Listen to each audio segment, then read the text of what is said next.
What's up, friends? Thank you for joining us again. My name is Mike Dokter. I am the coach of the women's high school basketball team out of the house in Muskegon, Michigan.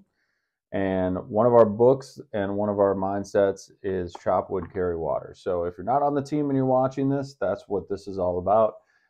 And these are some videos that I'm making for the team, for the new members of the team to catch up from last year. So today we're going to be reading chapter 9 and 10. All of these are located under the playlist House Basketball. So if you are interested in finding more, you're just seeing this for the first time, click on the playlist House Basketball and you'll be able to see chapters 1 through however far I've gotten at this point that you watch this. So chapter 9 from Chop Wood, Carry Water by Joshua Medcalf with some thoughts. Uncomfortable isn't a choice. One of the hardest things for John to grow accustomed to in his new life was the fact that he must train every day, no matter how cold or wet. The only thing that stopped their training was lightning.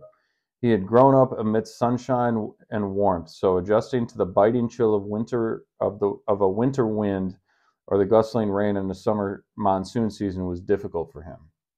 One day in particular, the bright colors of autumn began to fade from the trees, and an ice-cold wind swept through, so piercing that it seemed to go right through his clothes and into his bones. As John shot arrow after arrow, he couldn't stop shivering. In fact, he was shivering so badly that it began to affect his aim. He struggled again and again, but he couldn't seem to find the rhythm in his shots. Akira noticed, walking over. "What's going on, John? I couldn't help but notice you seem to be having some trouble." John nodded, fighting to keep his teeth from chattering. "I feel like I'm going to freeze to death." But instead of acknowledging the cold, Akira simply replied, "Let me ask you a question. Where would you rather be uncomfortable? Here in training or under the bright lights?" John thought hard about it. "Here, I guess." "That's right. Uncomfortable isn't a choice, but where you experience it is. Life will always be difficult somewhere, but we can choose to experience that difficulty now or push it off until later. Everything costs you something. Nothing is free. Hard isn't a choice, but where you experience it is. Some people say it's too hard. Guess what? So is being broke. So is failing to come close to your potential. So is the pain of regret." Akira just shook his head, obviously frustrated with people who have failed to heed his warnings in the past. "Do you know who the Navy SEALs are, John?" John's eyes lit up at the mention of the most elite group of warriors in the modern world. "Of course. They're the toughest soldiers on the planet." "Do you know why?" "Because their training is the toughest on the planet. Week after week of nonstop misery. No sleep, extreme weather, and drill after drill where they're pushed past every single human limit, both mentally and physically. 80% of men who enter SEAL training drop out, many because their bodies simply shut down. I met a SEAL once and I asked him why they put themselves through such extreme circumstances, and I'll never forget what he told me. Under pressure, you don't rise to the occasion. You sink to the level of your training. That is why we train so hard. John, I wouldn't be a very good sensei if I did you the disservice of putting you through comfortable training every day, because later on, under pressure, you would crumble. I always get angry when I hear someone say it's too hard when they're faced with the choice to do something difficult in the moment that will pay off in the long run, because I can guarantee you, no matter how hard it might be, the pain of regret after not doing it is much harder. Being broke is a lot harder than saving a percentage of every paycheck. Living with diabetes is a lot harder than limiting how much sugar you consume each day. And failing to come close to your God-given potential and ending up in a dead-end job that's robbing you of your time and slowly killing your heart is much harder than betting on yourself and taking the scary leap into what you know you should do with your life. You don't find any traffic or you don't find any traffic after going the extra mile. And there's very good reason for that. Most people won't do what it takes to get there. But if you choose to do what others won't, eventually you will get what others can't. Let me tell you a secret. People who get average results persist until things get uncomfortable and then they quit.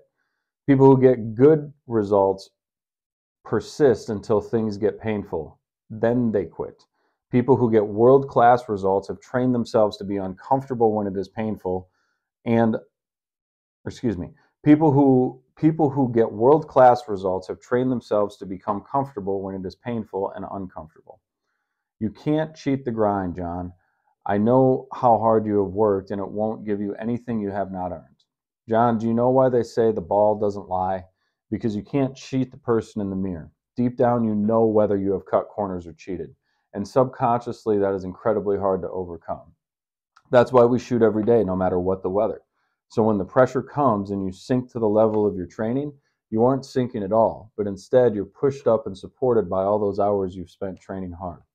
John nodded, energized. Thank you, Akira Sensei. I'll work on learning to embrace what's uncomfortable now, knowing that all the while it's keeping me from being in a much bigger pain of regret later on. All right, that is chapter 9. And I think that that's a great chapter. Uncomfortable isn't a choice. The reality is you're going to be uncomfortable somewhere. You're going to be uncomfortable in the court. You're going to be uncomfortable in life. You're going to be uncomfortable in your relationships. You're going to be uncomfortable with your job, whatever that might be. But the choice of how you experience that discomfort is going to be completely up to you and what you've experienced in the past. Oftentimes, people have asked me, why am I suffering like this? Why is this happening to me? And the simple reason is because you can then use that experience to help somebody else in the future. And if you can do that and understand that and fall in love with the perspective of getting better and not just focusing on the end results, you can have a much easier time dealing with that discomfort. We're going to be uncomfortable. I ask, and some of you who have trained with me personally and as a team, you've heard me say this, where would you rather be uncomfortable, now or in a game? The answer is always now. People would rather screw up now. People would rather screw up when we're training, and that's the right mindset, because if you don't screw up when you're training, you're most likely going to screw up in a game.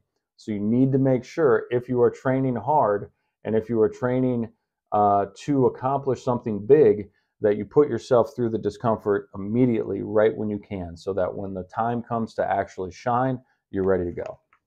All right, chapter 10, guzzling salt water. I love this chapter. Once a week, the apprentices were allowed to watch television. John and Akira started to form a bond watching American sports together. One of their favorite teams was the Los Angeles Lakers. One night, Akira began to speak to the apprentices about the importance of creating a new scorecard for life. He pointed to Kobe Bryant as Kobe drained another three-pointer. Tell me, why is Kobe Bryant still playing basketball? The apprentices watched Kobe hustle. John answered, because he loves basketball? Yeah, possibly, but he repeatedly said that if he wins his 6th NBA title, then he will be satisfied and retire. Kobe isn't the only one who has fallen for this trap. Every day, people everywhere live their lives believing that everything will be different if they can just achieve more, win more, or make more money. But if achievement hasn't filled the void to date, how is achieving more going to fill it in the future? Like thirsty people guzzling salt water, achievement only creates a greater desire for accomplishing more, dehydrating us of true satisfaction and fulfillment. After Andre Agassi made it to number 1 in the world in tennis, he said, I thought that getting to number 1 was going to be a moment I made sense of my life, but it left me a little empty and I spiraled down. Have you ever noticed that some of the most outwardly beautiful people on earth seemingly have the most troubling relationships? Or that some of the wealthiest people have the most sleepless nights? A man from South Korea who played in 3 World Cups and in the English Premier League once told me in his broken English, before I have any money, I never worry about money. I get to the EPL, sign big contracts, and then all I think about is money. It's hard not to judge, but it is wise to learn from those who have come before us. Or excuse me, I'm going to repeat that line. It is not our place to judge, but it is wise to learn who those who have come before us. The scorecard society judges us by is tragically flawed. I'm going to read that again. I read that one right, but I want you to hear it. The scorecard society judges us by is tragically flawed, and pursuing it will leave you completely unfulfilled. The scorecard society judges us by is tragically flawed, and pursuing it will leave you completely unfulfilled. I promise you that's true. It is time we develop a new scorecard for how we define a truly successful life. I want you to think about a few people that you truly admire and write down what characteristics they embodied that you would like to be known for. John started to think about the people he truly admired, and he wrote down courage, boldness, empathy, loving, grateful, persistence, joyful, resourceful. Akira nodded. Now I want you to choose the top 4 characteristics that are most important to you. This was tough for John because he felt like all the characteristics on his list were really important, but he finally wrote down boldness and courage, loving, resourceful, persistence. Akira smiled as the apprentices finished writing. You now have your new scorecard. I want you to grade yourself twice a day on how you have done on the things that you have said are the most important characteristics for living a truly successful life. If you grade yourself around the middle of the day, when you will know all the if you grade yourself around the middle of the day, then you will know all the areas you need to focus on for that evening. With this new scorecard, you can use any situation you find yourself in as an opportunity to grow in these characteristics. John took a blank 4x6 card as they were being passed around and wrote out his new scorecard. He was excited because now he had a very practical tool for using in any circumstance as an opportunity to develop into the man he wanted to become. All right, here's what I want you to get from that. The scorecard that we go by, that society puts out there for us, is completely messed up. I read it in some of the chapters I've read in the past. I think chapter 8 that talks about you are more than what you accomplish. Where does your value come from? Society tells us we have to be the most beautiful, we have to be the most in shape, we have to score the most points, we have to make the most sales, we have to get the best grades, we have to get into the best college. All of that stuff, okay, great, that's fine, but it doesn't really matter. I can promise you. Is it cool to have a lot of money? Yeah, absolutely. But once that money is all taken away and you realize that maybe you still have your family, your friends, the people who truly love you, your wife, your kids, all of the things that are really important in life, you realize that the money wasn't really that important and you can find joy in other areas.